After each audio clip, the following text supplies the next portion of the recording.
Hey, what's up? My name's Fabian. Today, we wanted to kind of share another story. I wanted to thank my friend Miguel and family member for accepting my bribe and sharing his story. We're just gonna hang out and kind of chat, have a conversation. Can you tell me what your name is and Well, my name is Miguel Linares Cristobal, uh huh? and I'm 28 years old Where you from?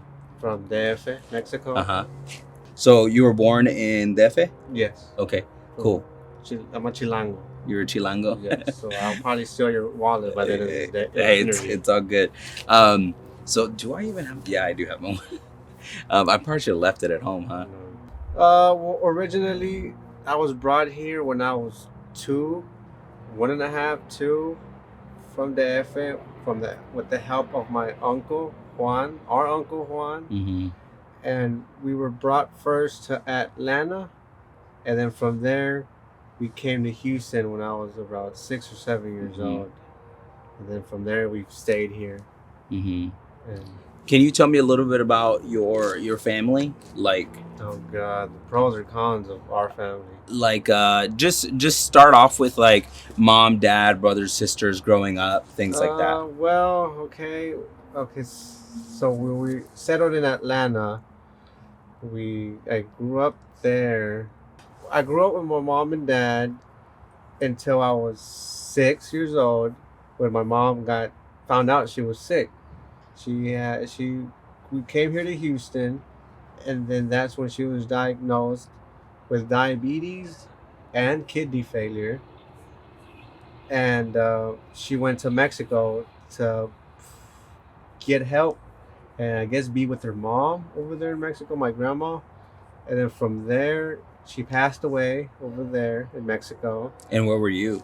here in Houston. Here in Houston. Yes. Wow. And we Is she didn't. from DF also, or? Yes, she's Okay. from DF, and my dad's from Michoacan. And it took a year for us to know that she passed away. And a couple months after my mom left, originally, my dad had already hooked up with my stepmom. And from there, a new chapter in my life begun. Okay, so before we get to that chapter, your mom left. What did you think happened as you were a kid? Like, what do you think happened, or what did your dad tell you happened? Well, he didn't really tell me anything. He just told me she had to go somewhere for a while, and then after that, a while turned to forever. And he didn't really speak on it. Every time I would bring it up, he would like shut me down, and just uh, change the subject of that shouldn't concern you. You shouldn't worry about that. She'll be back soon. And then after that, silence. How did you find out that she had passed away, or that she was sick? Well, we knew she was sick here in Houston when she was brought into the hospital, and she stayed there for a couple of days or weeks. I don't really much remember. And when she went in, because she was a chunky lady, but when she came out, she was really skinny. She Mhm. looked like she weighed like 100 pounds, 90 Yeah. pounds. I don't know what they did or what was going on, but then that's when I knew she was kind of sick.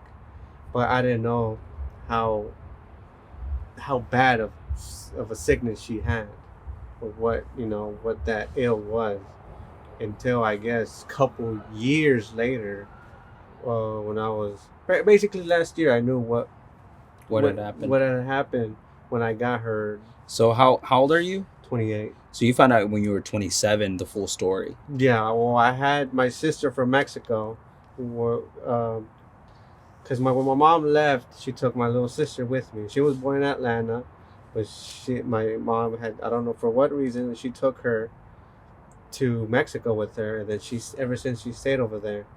And then I had came in contact with my sister 2019, 2018, and we spoke, and we stopped talking, and then years later, which was last year, she'll send me basically a care package of my mom's stuff, photos, albums, and all Wow. that. And that's where I saw her death certificate and what she was diagnosed with. How was your relationship with your mom? what that I remember. I mean, like any relationship with the son and mom, mother and son, like, just happiness. You're a kid. You don't know what's going on. You're just there, and from there, yeah, it was just basically a happy family. It's Hmm. nothing was wrong, nothing was, nothing ill. It was just normal. Yeah, it was a normal. So, what did you think about when she left? Well, what I thought when she left, I didn't really think much. I was five and a Yeah. half, and I really think much of it because I didn't. I was five. I was barely learning how to talk. I was kind of talking a couple few words, but the thought of her leaving for a long period of time would cross my mind, but I didn't have no words to attach to that feeling. Hmm. Yeah. Wow. And then, so tell me a little bit more about this next chapter, with your dad marrying someone or getting with someone else. Well, that chapter, for the first chapter, was happiness, whatever a child experience in the early age, happiness, fun, playful and all that. But once that chapter, the second chapter of my life, when my dad was introduced to my stepmom, that was a chapter of negligence. Negligence. Negligence. It was a chapter full of negligence, sorrow, pain, suffering, and basically all anger, all the negative emotions you can think of, that was filled into that one chapter. And yeah, ever since she came into my life, it was just hell for me. Where did your dad meet her? Well, he met her. He was presented to her. He was presented to my stepmom by family friends that knew of my stepmom, and then they basically, because my dad's name is Miguel. He's like, Miguel, here's this woman. She has a 10-day child. He said it was barely born 10 days ago. Would you want to be with her? And he said, yeah, I'll take both of them in, and this and that. And that's where, you know, they got together. And ever since, my dad took her in and the baby. And yeah. Wow. Yeah. And so these people, you lived with your dad, right? And these Hmm. people started living with you and your dad? Yeah, it was a 3-bedroom apartment. It was my dad, me, and then now my stepmom and her daughter, and it was my aunt, and her 3 kids, and my grandma and grandpa in a 3-bedroom apartment in Yeah. Houston, Texas. Yeah. Pasadena area, right? No, it was an apartment called Birchbrook, in over there by Federal, Okay. behind Fiesta. Yeah, I remember that. Uh, so, tell me a little bit more um, about what kind of were the things that happened that made you feel neglected growing up? I guess from my perspective, the death of my mom turned something inside of my dad that cannot explain. I don't know if he regretted what had happened, of how let her leave, or the death of her, but something turned inside my dad that made him into much of a violent, negative person, and he would basically physically abuse me, and for any what reason. If I said something bad to my stepmom, or like gay, or instead of mande, he'll come and beat me. If I didn't do good, he'll beat me. If my son didn't like what I did, didn't like what I wore, or whatever, she'll tell him, hey, he's not doing what I tell him to, and then he'll come and beat me. Anything, if I were to bring up my mom, he'll beat me. So yeah, it was mostly a violent way with him. I don't know how to explain it, but everything he did towards me was with violent intent. How old were you when this started happening? 7. Mm-hmm. And then, how did you ever see him mourn your mom's death or cry or? Well, he started excessively drinking. He started drinking a lot, and well, that's mostly what I saw is just him drinking, and I've never seen him cry. I've never actually seen him mourn her death or anything like that. Mm-hmm. So Wow. And then, how old were you when you found out that she passed away? around 6.5. Mm-hmm. Wow. And so what happened growing up? Like, what about your cousins? Um, like, where did you only experience like harm and abuse from your father, or? But yeah, I've experienced harm from him, and I sought um, attention from everybody else. Since I from a kid, the only attention you want is from your parents, either mom or dad. And since mom was out of the picture, I would want to get attention from my dad.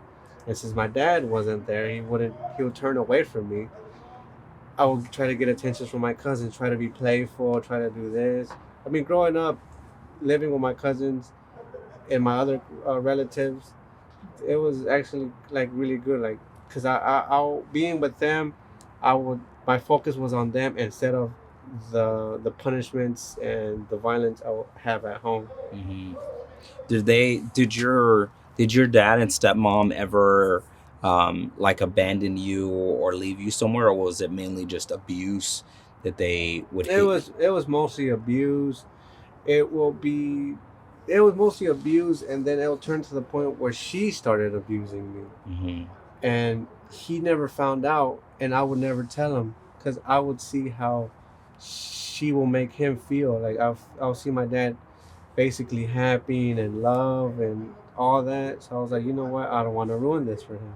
I want him to be happy, and so I'm not gonna tell him my stepmom's abusing me. When did that start? How old were you? Like around, it was like 8 or 9. Wow. So you felt that responsibility of them. You felt the pressure that if you said something, it would end his happiness. And I was the type of person to please others and please myself. I mean, which I was little, so I didn't know how to make myself happy, but I saw how happy others were when they were happy. So I would do whatever it takes to have them be happy and stay happy, even if it costed me my life mentally now. Yeah.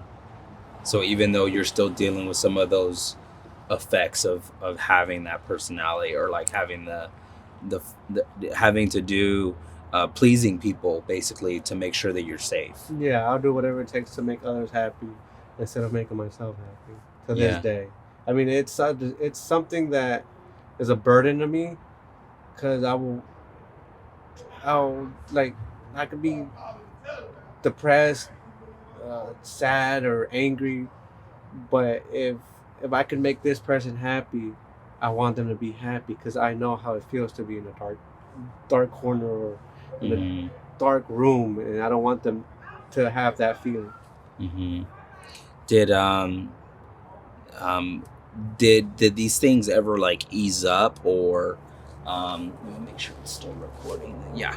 Um, but did these things ever like get better, or what were some of the changes that happened after you were like 8 or 9? Well, after that, after when my stepmom started physically abusing me, I started seeing the change in my dad, as in he started getting heavier into drinking, and he started getting into selling drugs, and which was cocaine. And then from there, I know the pattern of abuse stayed constant until he was locked up, until he got first locked up. Uh, from there, I just felt another chunk of my life just go down because instead of, now that I don't have no my mom passing away and then my dad out of the picture, it was basically me to defend for myself with my stepmom, and then I didn't know where to go. how to deal with it. The only thing I want to do is, I guess, just stay with my stepmom and take the beatings and take the physical abusement and the mental abusement. And I didn't know where to go, so I guess it gradually stayed constant until I branched off and started doing my own thing. So, how old were you when your dad went to prison? Uh, I don't really know. It was probably 12, 13, Do I you think. remember? Do you remember that? How did that happen? Like, was that? He got locked up because of a simple dumb mistake. He made an illegal U-turn while he was drunk, in possession of a firearm, and a possession of drugs. Because he was on his way to kill, to murder the guy my stepmom was cheating on him with. Did you know that your stepmom was cheating? I knew after Yeah, he was locked up. I It was with multiple men. yeah. I mean, I've confronted her, and the story she would tell me was, it's the only way to make money and to keep the house we were living in, and keep food on the table. I mean, I was 12, 13. I didn't think of that bad until later on. I was like, oh shit. Yeah. Did your dad know about that, or she just told you He kind of what? about her cheating? He kind of he found that out that she was cheating on him. I guess one of the cantinas he was with, and somebody came up to him and, hey, you're the woman you're with. She's been sleeping with this dude behind your back, because she would collect cans in the morning, from 5 in the morning to like 9, which was really weird. She'll take a full shower, and then she'll disappear into the morning to collect cans, which was a front for collecting cans for an hour and then going to go be with this mystery man. Mm-hmm. And then that's when he confronted her, Mm-hmm. drunk. He grabbed a gun he had, and then a close friend of his, and they went to go meet up with this dude. But the friend chickened out, and my dad was like, you know what? I'll just turn back around. So he made an illegal U-turn, and there happened to be a cop there. Wow. And then the cop just lit him up and pulled him over, and then that was his first time being sent to jail. How much drugs did he have on him? I can't recall how many drugs he had. How many years did he get sentenced to? Oh, he was there for, I guess, a year or so, until he was deported to Mexico. Uh-huh. I'm not too sure of how many years, but I know it was a long time. He was in that jail. He was sent to multiple jails around Texas and to one in Oklahoma. Yeah. But he also found out he was still cheating on him when she went to visit him. We all went to visit him. It was me, my grandma, my stepmom, my aunt, and my little sisters. We went to go visit him in Huntsville, and she had a big hickey on her neck. And then that's when he saw, oh damn, she's still cheating on me with whoever this dude is. And then from there, he kind of like shrugged it off. He got deported. He tried to come back, but he got caught, and then he was sent to I don't know where, and then he was sent back again. And when he was coming back for the second time, they got tipped off. The federal government got tipped off. He was basically being a mule for the people coming across from Mexico, and that's where he got sent to Huntsville again, and then he got deported. He just signed off to, I'd rather get deported than be here for 10 years. Mm-hmm. And then ever since he's been living in Mexico, and then last year, that's when he passed away. Yeah, it was last year. From what did he pass away? From colon cancer. Mm. He kind of found out too late, and when he was trying to when I found out, because me and him didn't meet eye to eye in the beginning, because when he disappeared, when he was in Mexico, I felt hurt, I felt abandoned, I just felt anger towards him, and I didn't know what to do. So when I learned that he was in Mexico for the third time, I called him, trying to like patch things, make things work between us. But then a full anger came toward over me, and I just told him like, you know what? If I ever see you face to face, I will fight you. I just don't want you in my life anymore. And I threatened him and everything. And then from there, the connection between me and him just was cut off. Mm-hmm. And when was this? This was 2017. Of course, during that time, during 17, around the same time my grandpa passed away. Mm-hmm. Our grandpa passed away. Mm-hmm. And I hadn't talked to him since 2013. All the way to 17. Yeah. And I was like, it's time for me to, amend what we had, Mm-hmm. even though what he put me through was something that hurt me and that traumatized me. Mm-hmm. So I was like, you know what? Let me be nice. Let me amend this. And anger came over me, and I told him to fuck off, basically. And years later, I didn't know nothing of him, where he was at. I also saw him on a YouTube video by a famous YouTuber in Mexico.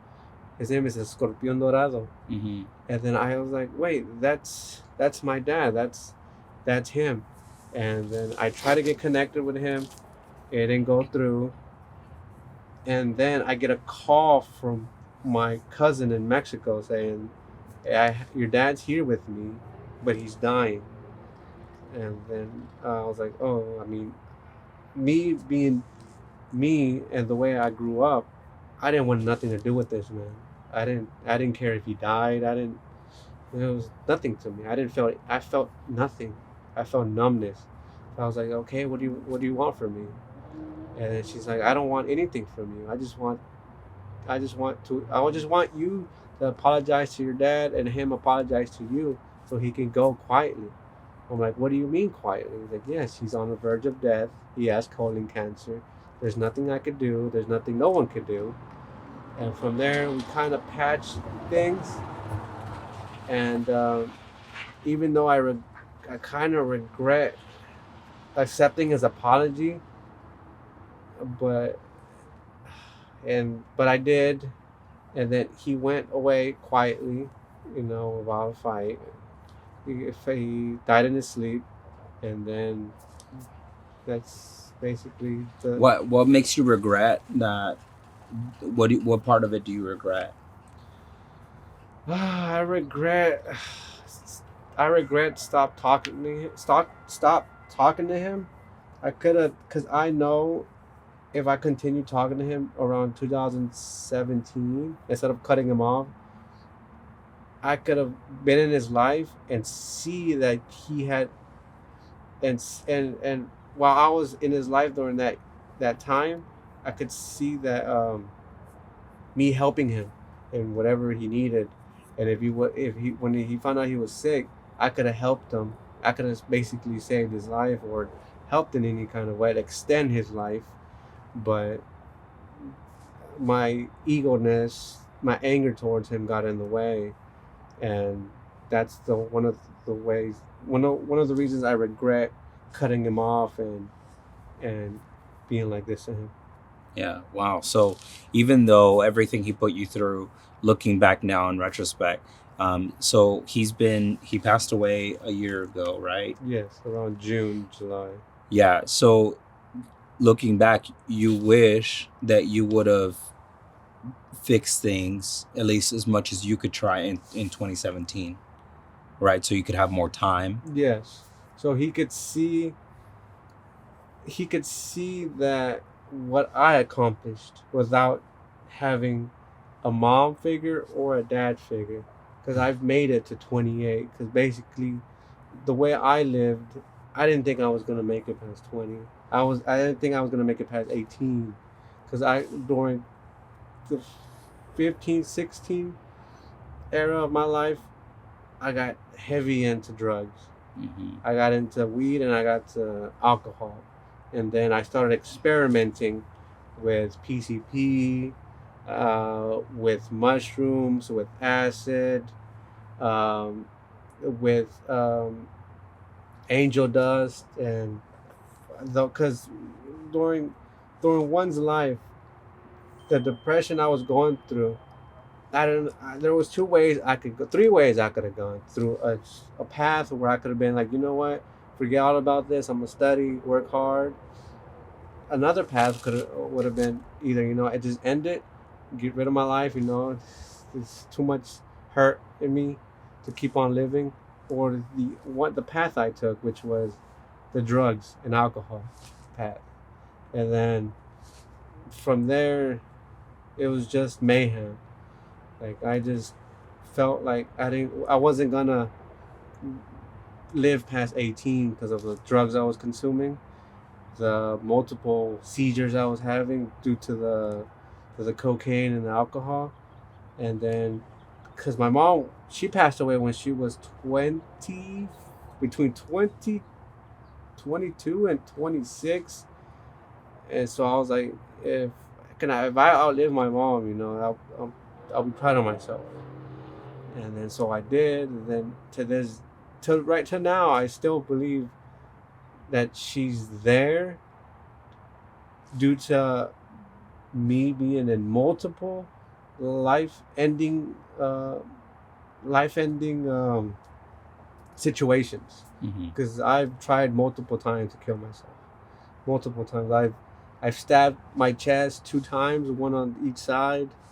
I've tried to overdose myself on sleeping medication, and somehow she's there. To me, I feel like she's there, holding on to me, not letting me go, not letting me go to the other side, pushing me to stay alive and continue doing what I'm doing now. Wow. Um, um, that's crazy, man. Um, it's kind of cool the fact that you feel like she's there taking care of you and watching you. Do you mind talking about maybe what was running through your mind when you were wanting to take your life? Uh, well, what was going through my mind was nothing but negative emotions, hatred, you know, anger. I just wanted to get it over with. I had Did you do this stuff by yourself or with other people? so much, Or too much, as in taking like, my life, trying to take yeah, my life. like were you around other I was by people? myself. Yeah. I was mostly at a park. Or it's a park behind my old high school. It's called Songwood Park, and I will go there and indulge in these drugs, and then go into the forest and just try to take my life.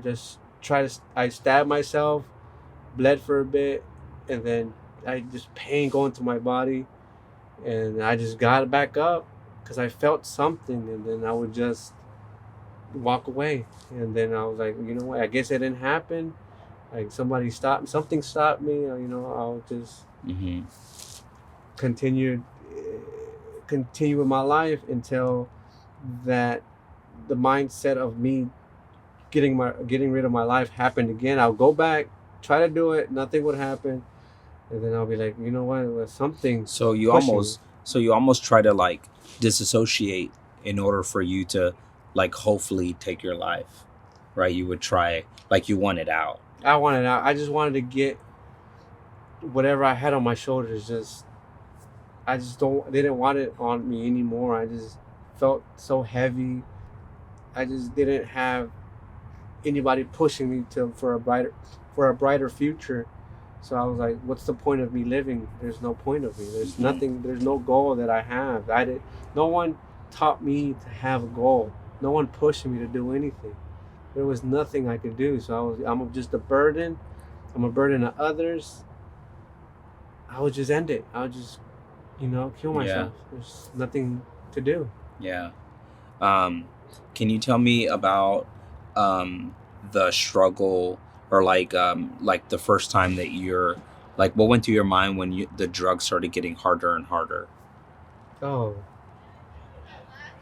when the struggle, it was really much of a struggle because I felt a certain way every time I consumed these drugs. I felt happy.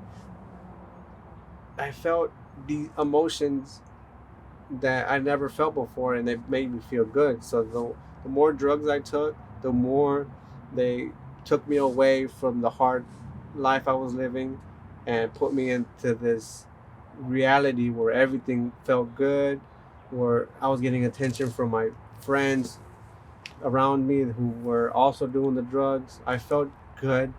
So I don't really take anything as in anything negative, but they were also ruining my life because they were bad on my health, even though they were making me feel good, taking me away from the past or whatnot. And What kind of stuff affected your health when you were doing drugs?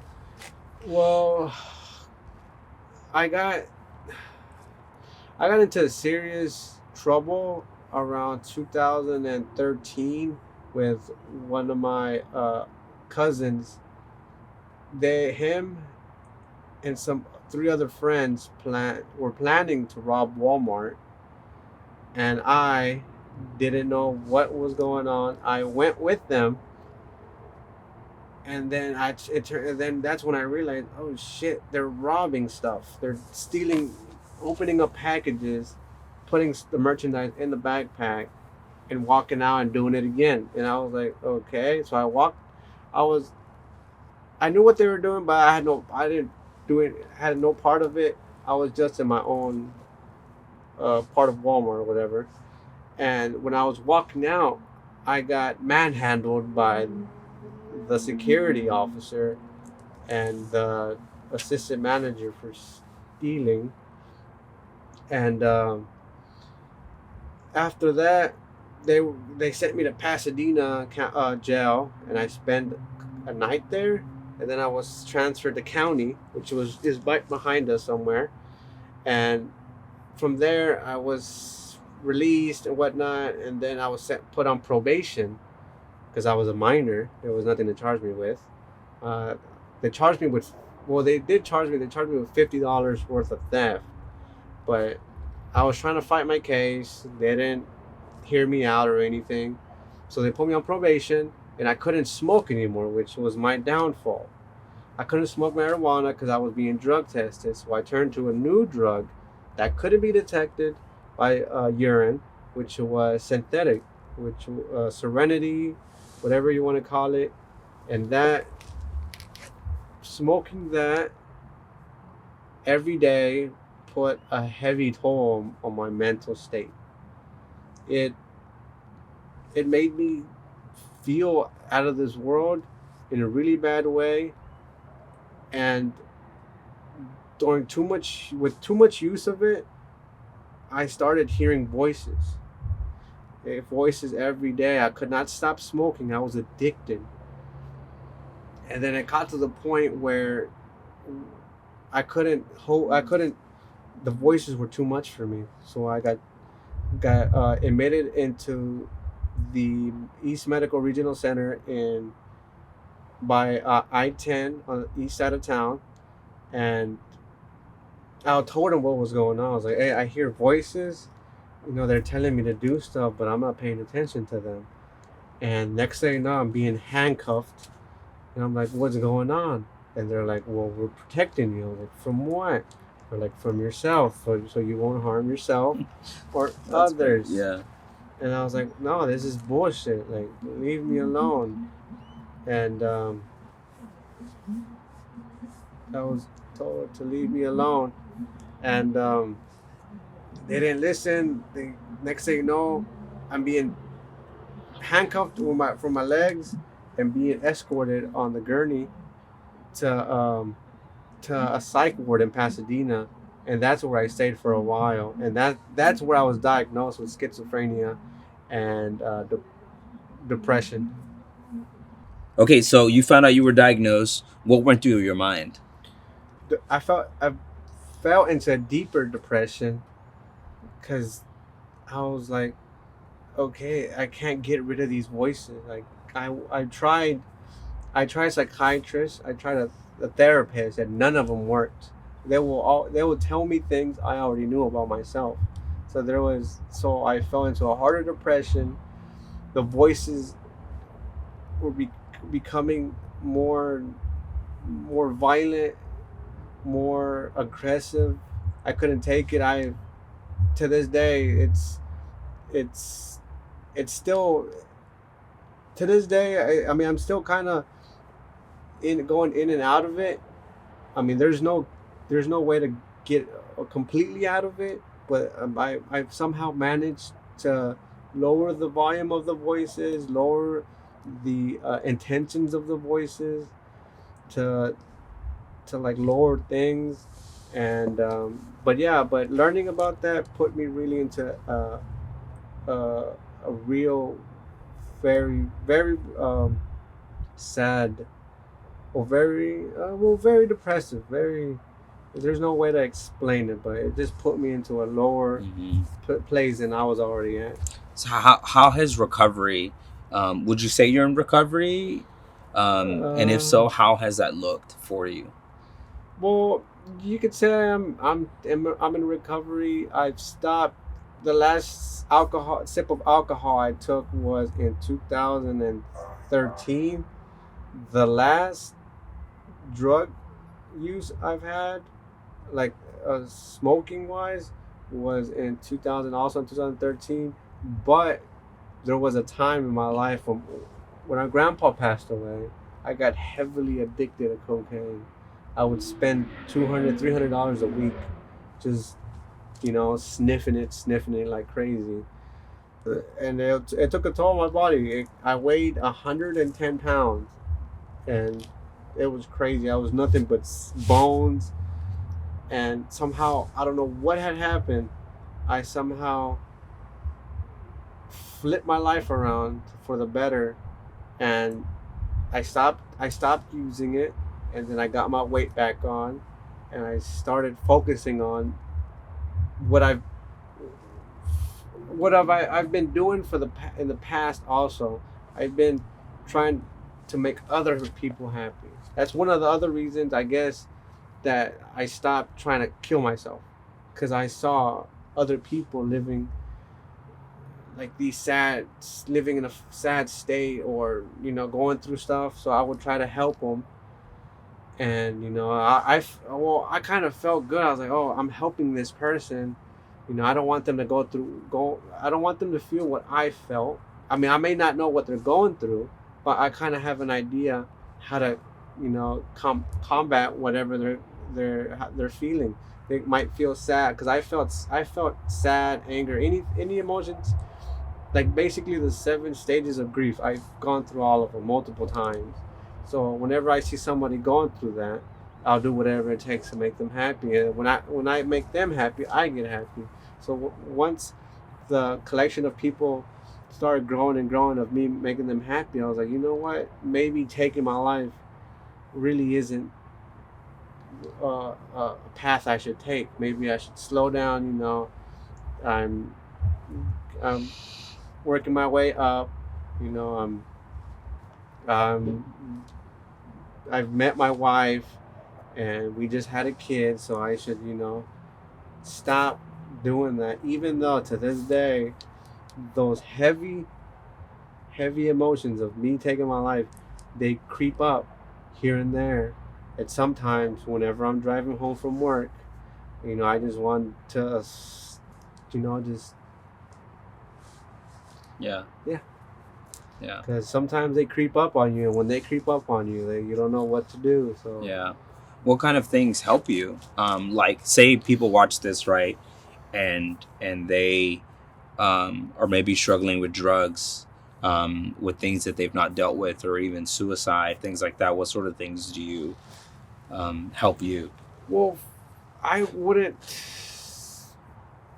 from what other people have gone through with drug abuse, they and how I dealt with it. I've dealt with it with um, talking to myself, telling myself I'm a better person than I am, that I shouldn't be doing this, and well, basically talking to people, just I guess finding something you're basically how to say it, like being that like finding a reason to be there. Just find that reason, and just don't let anything come between you and that reason. If it's your reason to live is to make other people happy, to help others. That's a way to for how I did it, to step away from the drugs, and I guess my health, and also my health. I saw my health declining, so I was like, you know what? I don't want to go how I'm going, so I'm gonna just change it up. Yeah, that's good. And then what about some stuff of some of the things that help you with with suicidal thoughts and things like that? Well, well, now what helps me is thinking of my daughter, because I don't want her to go through what I've went through. I don't want her growing up with a parent and then getting an abusive step parent. I don't want her to go through all that. I want to stop the cycle. I know my grandpa. I mean, I know my dad was abused. Well, our grandpa, Hmm. physically abused, mentally abused, and I guess, it, And even by grandma too. well, yeah, there we go. I don't want that saga to continue. I Hmm. want to cut the cord, stop it, and I don't want her to deal. I don't want her to go through what I've gone through. So I'll try my best to stay here mentally, even though sometimes I'm not even here. Sometimes I'm still somewhere else, looking for the happiness I've always wanted. Hmm. Even though I have a kid and then I'm married, to me that's a false happiness. I mean, it makes me feel good, but there's still something missing in me that my old self is still looking for, and it's still searching far and wide. And sometimes that person inside of me, that the younger me, is the only way to get to that goal of getting of completing that how do I say it, completing that goal of reaching that true happiness, is just basically ending my life. Because I know I'll probably be seeing my mom or dad, and hey, I'm here. And that's where I think I'll find true happiness, which is something I probably should not think. Should focus on. Should turn this happiness, the false happiness that I'm feeling, into the real happiness, something to the love and attention that I did not get when I was little, and flip it, and with the love and attention I'm getting from my wife and daughter. Hmm. Yeah. Yeah. So you feel like there's a part of you that doesn't believe that what you have you should be happy for. Yeah, there's a part of me that does not believe what I have now is meant for me. But there's another part of you that knows that that's not true. Yeah, But there's like a conversation going. there's a conflict. Yeah. The old me is always relying on the past, on the past traumas, to dictate what he's gonna do in the future, Yeah. and he'll try to use that to further his goal. Mm. And Yeah. this me wants to stop relying on the past for any argument that comes up with anyone around me. Yeah, that's good. That old me will try to use the past. Oh, Do you know what I see? I see, you said, right, abuelito, grandpa, um, did things to your father and my mother, and then you want to stop the cycle. And it's also kind of like there's a part of you that wants a cycle from the past to continue to the future. it's But like then there's a part of you that wants to break that cycle. it's like it's embedded into my DNA that I have to continue the cycle of abuse, of tormenting, and pass it on to my kids. But it's for me it's hard. It's hard pressing all this anger, all this hatred I have, because like now it'll sometimes seep through. It'll Because I'm not the type of person that will explode. Mm-hmm. I'm the type of person that will implode. Mm-hmm. So I'll have all this anger. You can belittle me as much as you want. You can call me all these names. Anything. Inside of me, it'll just stack up. And then it'll just seep like a pot on the stove. Like it'll start boiling, and steam will start coming out. And How do you feel? What level are you at now? in what? In this time in your life? Like, are you boiling? How do you feel you're managing that temperature right now? Well, I guess because I have an addictive personality. When I was on drugs, I was addicted to drugs. Now that I'm off drugs, I'm addicted to work. I have to work. I feel like I have to provide. I have to do something with my life, and then that adds stress. And I'm stressing and stressing out. The thought of me being a good husband and a good father is also adding more to that stress. Yeah. And on top of all the abuse, all the I've gone through, all the anger I have towards basically every other family member we have. Yeah. Every other person that's done my dad dirty, has done me dirty, stacked up. I feel that at any point in my life in the future, it might come out. To this day, it's seeping out. Right, but if that's true, then also the opposite is true. It could also not. I mean, you can say that, but there is I 100% guarantee I will break. And I am scared of that day. I wish to be alone on that day because I don't know what will happen. Mm-hmm. And yeah.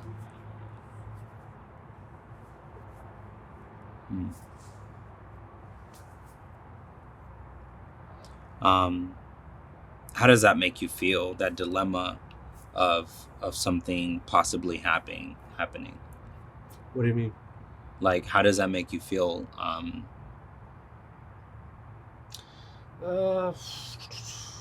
Scared. Well, yeah, it makes me feel scared. Because I don't know what. Because when I get angry, I tend to black out. And then I would not know what will happen, and now I'm scared of what can happen. So that's why if that day ever comes, hopefully not. I want to be alone, isolated from everybody, in a safe place, not able to hurt myself and or others. Mm-hmm. Yeah, I think that's a good thing that you want, and hopefully that day doesn't happen. What kind of things are you seeing a therapist, or no? What was your experience with that, and when was that? Well, after I got out, when I got out the psych ward, they assigned me a therapist, which I guess I have a problem with authority figures, since the authority figure in my life was abusive to me. Yeah. So any other authority figure, You don't trust them. I don't trust them. Yeah. Anybody that would try to tell me things, I would not listen to them. I would lash out, you know. So they would tell me things that I already knew about myself. But the thing is, I learned about myself. I learned about myself as I go along. I learned, okay, this is wrong with me. Maybe I'm like this because of this. Maybe Yeah, you're digging yourself. yeah, maybe I Yeah. eat quick now because when I was little, my stepmom wouldn't feed me. So whenever she'll go to the park with my little sisters. Whenever my stepmom will go out with my little sisters, I will stay at the apartment by myself, and I will get all the food I can, put them in my pockets, and eat them quickly as I could, because I know when she's back, I will not eat. So I was like, okay, if that's from there, then Did she hit you for eating or withheld food from she you? would withheld food from me. She'll feed if she'll feed me, she'll feed me the spiciest food you can imagine. And I was 12, 11, and that's not like from 1 to 10. The spiciness was like around 10, Mm-hmm. and I can't eat that. But my little sisters had soup, regular, like regular food, like tacos or anything like that. She'll give me very, very spicy food, and I would not eat it. She'll try to force it down my throat. If that didn't work, she'll have my dad get involved, and he'll beat me until I ate the last spoonful of whatever she had made. Wow. What sort of abuse did your dad do? Like how did he hit you, or was there something he did often? He would hit me with whatever he could find. An electrical cord, a belt, a wet electrical cord was his weapon of choice. A belt, a hanger, Wire hanger. a wire hanger, even the plastic ones. Yeah. Molcajete, he once threw at me, and whatever is in proximity of him, he will try to throw at me. There was one point where they had bought a thick broom, which was basically an inch thick, made of this strong wood. And my stepmom had, I guess she would, from my perspective, she'll thrive from me being hit. Like, it'll put a smile on her face. She'll feel happiness every time I'll get hit. That's from what I thought of. What you remember? From what I remember, I felt like she was enjoying it. Mm-hmm. And there was one where she would lie, because my dad had a piggy box, whatever, in his closet, and he had money from the drug money from the drugs he would sell. The money will go into that one box. It will be up to like, at one point he had like $7,000 in there, and me, I guess, I found out he had that box, and I guess I am guilty of stealing a couple $100, you know, because I would buy stuff for me, like stuff that my stepmom would not let me have, like a good, decent pairs of shoes, pairs of clothes, good clothes, no hand-me-downs, and when you were a teenager. When you're a teenager, you want to impress others, your teenage friends, and you don't want them to see you as, oh, you don't have anything or whatnot. And after my dad found out that I stole, he beat me, obviously, and then I stopped. And then somebody was pocketing more money, and he still blamed me. So he grabbed that one broom and he started chasing me, and I ran behind my stepmom to see if, okay, you know, I know she's stealing the money because I'm not stealing it anymore. So if I if I hit behind her when he swung, he'll hit her, so she will be collateral damage. But no, I don't know where he got the good skill of getting me, but he got me in my ankles and I could not walk for I think 2 weeks. I could not walk right, and then he threatened me with if you don't walk right, I'm gonna hit you worse. And Yeah. yeah. Did anyone ever find out like that you were being hit, or Yeah, my grandma and my aunts knew. Our grandma and my like anyone at school? Did they see? oh no, there was one where our grandma had called our grandma or our aunts had called CPS and the CPS ended up on my school and they told me, they questioned me and whatnot. And, they questioned me. Do we stop? No, you're good. They questioned me, and they're like, "Is your stepmom abusing you?" And I was like, "No."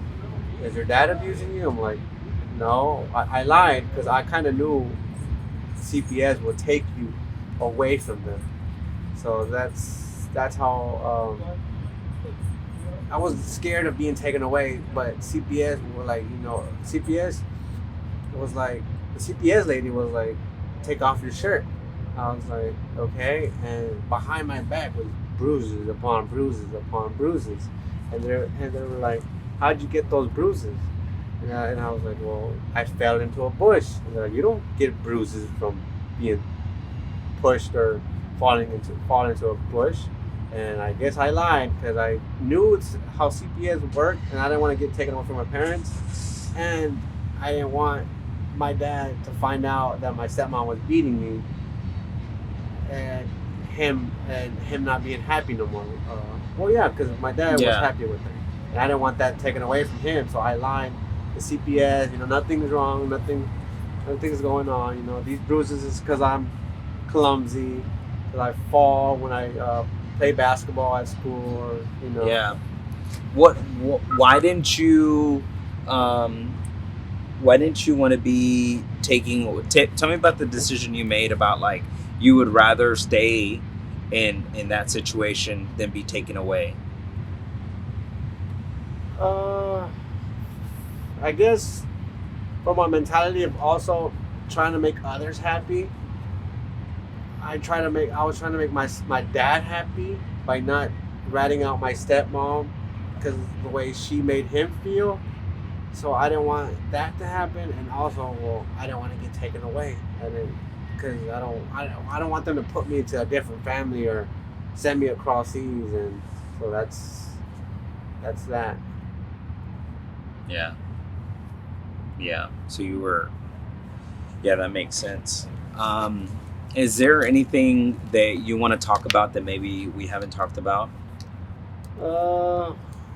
Well, I mean, anything you can think of that you can ask me now. Because I basically told you everything. I mean, there's some things, but that's neither here or there. Are there any books or things that you read? I think I told you about some books. I think when you were having a hard time, did you ever get a chance to checking those out, or what are some of the things that really helped you? For me, well, I'm not. I guess of too much the drugs I've consumed, it took a toll on my mental state. So I'm unable to hold in what I read from books because my mind seems to just drift away. But what's helping me now is comedy podcasts and music. Mm-hmm. Music has a big impact on my life. It puts me into this. It puts me into like a state where I feel safe.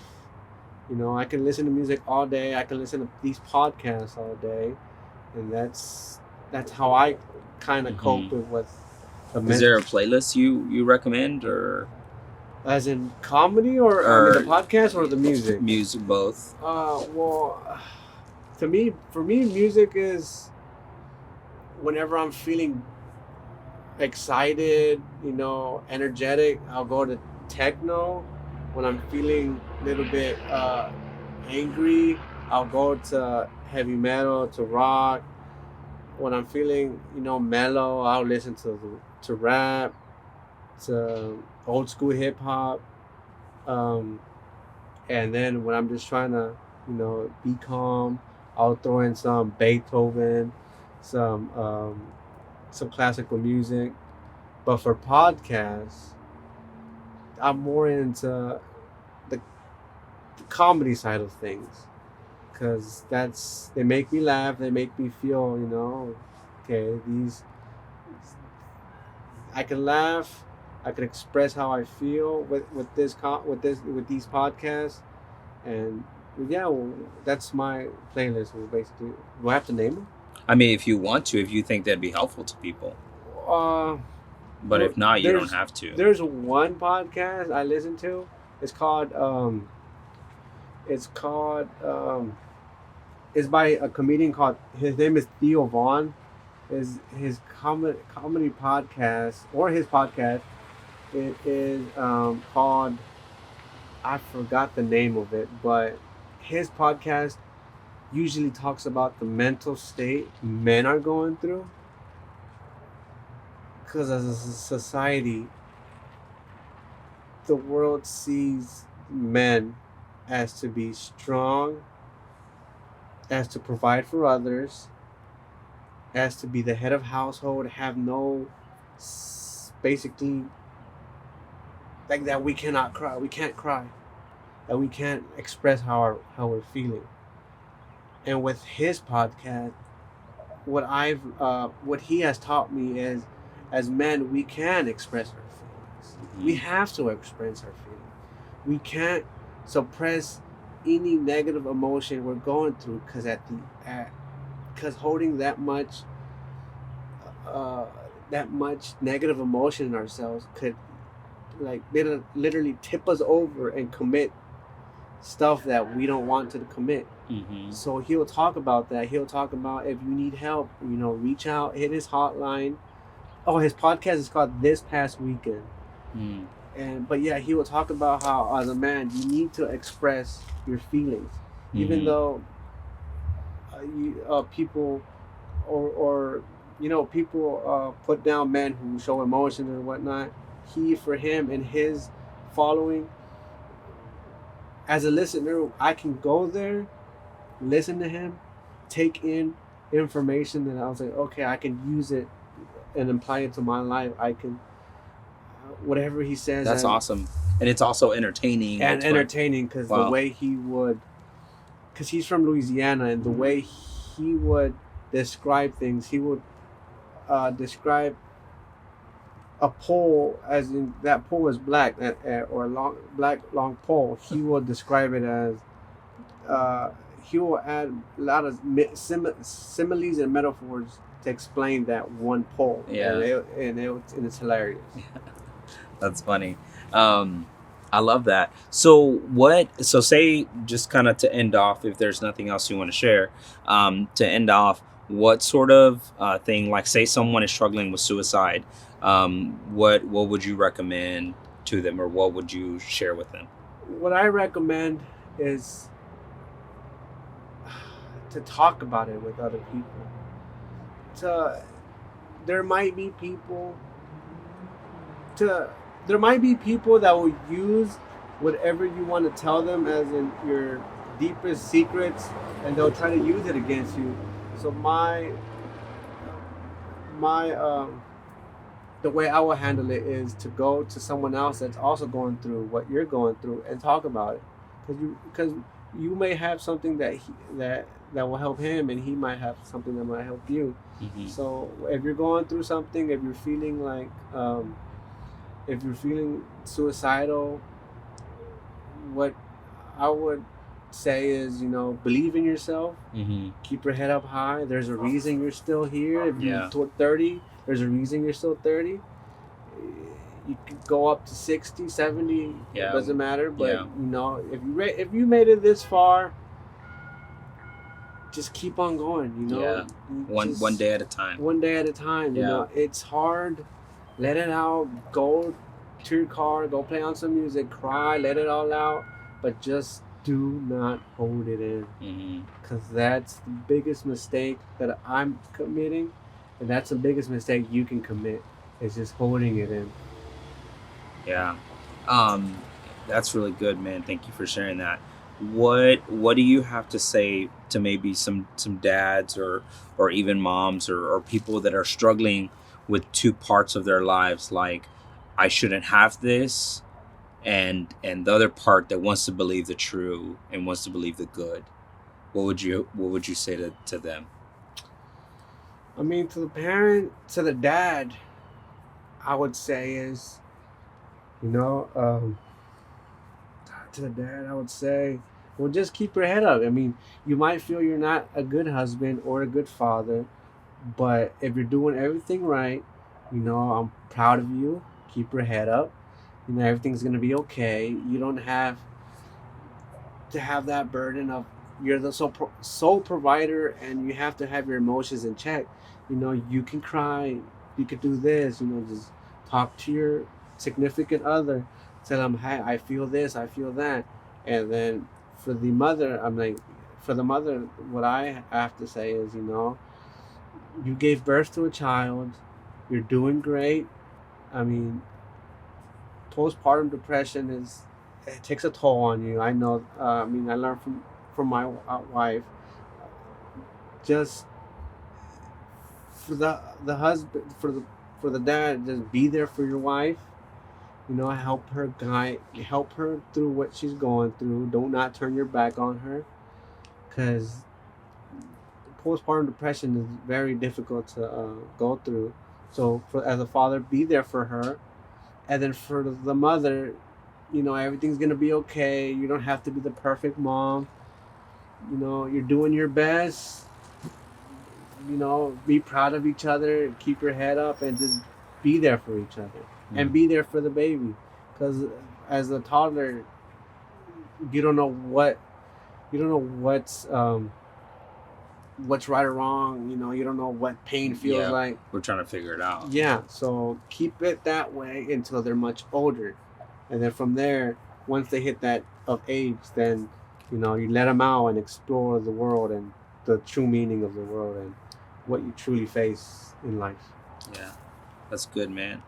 Well, bro, I appreciate it. If there's nothing else that you want to share, I think that's pretty much it. Just to every person out there, I'm proud of you. That's all I got to say. Yeah, man. Thanks for sharing your story, bro. I'm proud of you. All right. Well, that's it. We're gonna cut here. Bye. Okay. Oh God. You okay? Yeah, my back. Yeah, my ass hurts.